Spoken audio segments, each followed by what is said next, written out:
Hey everyone, welcome back to Novel Cinema. Last time, we left off with Abby and Sathesh racing to fix the Superhaven's unstable reactor, while Charles partied like the world wasn't ending. In episode 3 of Apocalypse's Harvest, things are about to get even crazier. Let's dive in. Scene opens into Luthor's mansion's night party. Luthor's party was in full swing, a surreal blend of hedonism and existential dread. The rich and famous mingled under a ceiling adorned with holographic asteroids, sipping cocktails named after apocalyptic scenarios. Among them were Charles, Luthor, and she, the trillionaires who had made their fortunes through shady deals and now secured spots on the Superhaven.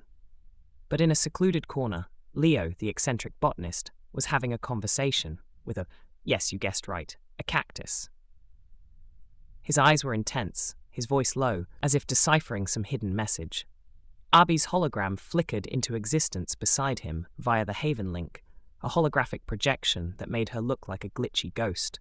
She had felt herself too busy to be present physically. "Leo, what are you doing?" Abby asks, her arms crossed.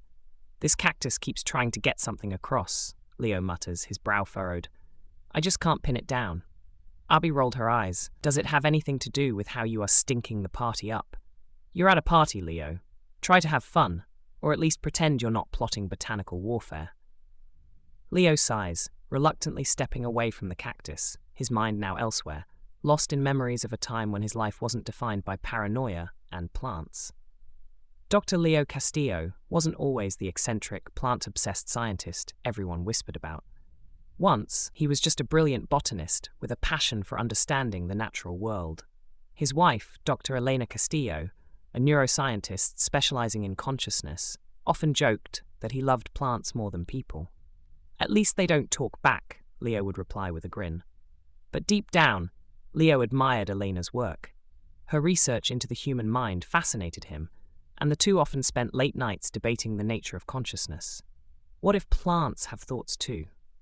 Leo once asked, half joking. Elena had laughed.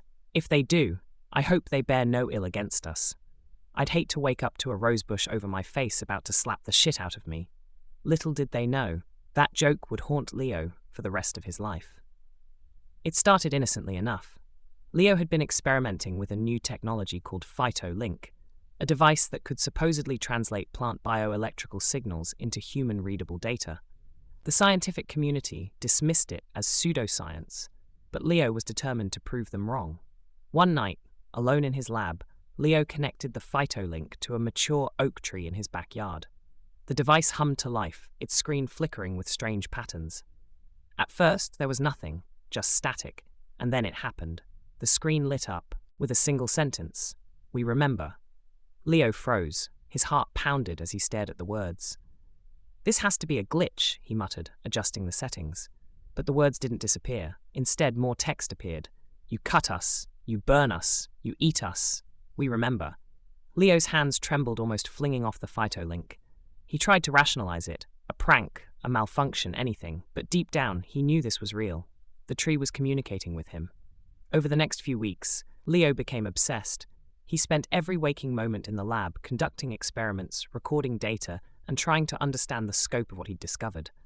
The plants weren't just alive, they were aware, and they were angry. Elena grew worried. "Leo, you're not sleeping. You're not eating. This isn't healthy." "You don't understand," Leo snapped, his eyes wild.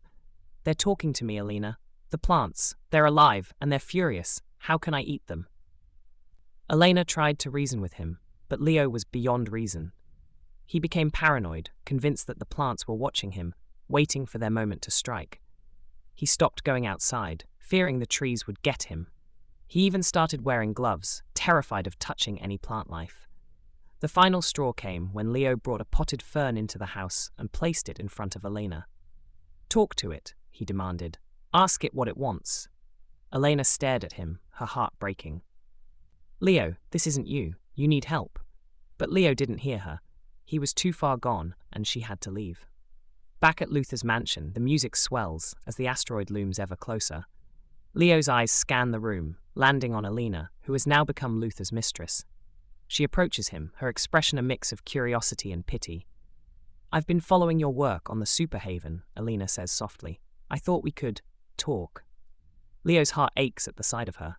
"You look well," he says, his voice tinged with regret. Elena hesitates. "Do you still believe it? That the plants, that they're aware?" Leo looks at her, his eyes haunted. "I don't just believe it, Elena. I know it, and when the time comes, they'll make us pay." Elena casts a pitiful gaze at him, her heart heavy with the weight of what they've lost. She turns and walks away, leaving Leo alone once more. And that's it for episode 3. What did you think? Will Leo's warnings about the plants come true? Will Abby and Sathesh fix the haven in time? Let me know your thoughts in the comments below. Don't forget to like, subscribe, and hit that notification bell so you don't miss episode 4. Until then, keep reading and keep imagining. See you next time.